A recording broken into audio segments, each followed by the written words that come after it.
Салтанат! Үй? Мынау бұлдырлап бірдеңе деді ма? Түф, балам. Мә, жылай берме қазір Маша Медведь қосып берем, осыны көр де отыр. Осы ғой. Құлағындағы люстрын көрдің бе? Кеше папа берді ғой. Сізді мен түсінбеймін бар ғой. Постоянно осы жылап атсаң, телефоннан келіп береді. Может, мен ауырып атқан шығармын. Может, қарным ашып атқан шығар мен. Мен телефон жемеймін ғой, мен дұрыс па? Дұрыс, иә. Адам баласы ойлану керек қой. 30-дан асқан адамдар ғой, былай қарап отырсаң. Бізде де солай ма? Сендерде де солай ма? Иә. Менде де солай ғой. Өткенде маған сүттің орнына смес берді ғой.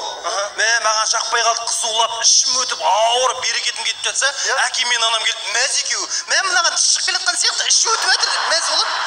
Мен айтамын, мен ауырып жатырмын деп одан сайын жыласам, мынау ұйқының жылауы деді, шайқап ұйықтатып тастады мені.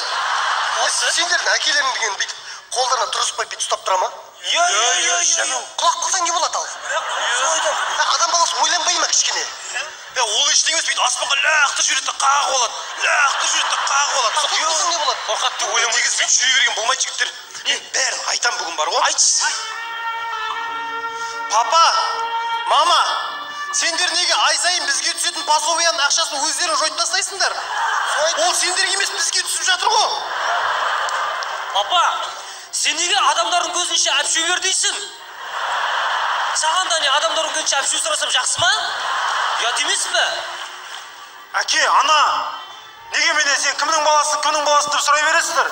Оны сіздер білмесеңіздер, мен аяқтан білем. Сол айтам. Сосын папа, мама, неге сендер бір жаққа баралды орысша сөйлейсіздер? Думаете, что я не понимаю? Сосын ата, сен маған әшекон дейсің. Әже келіп пашекон дейді. Әке келіп шашекон дейді. Менің атым Жәнібек қой.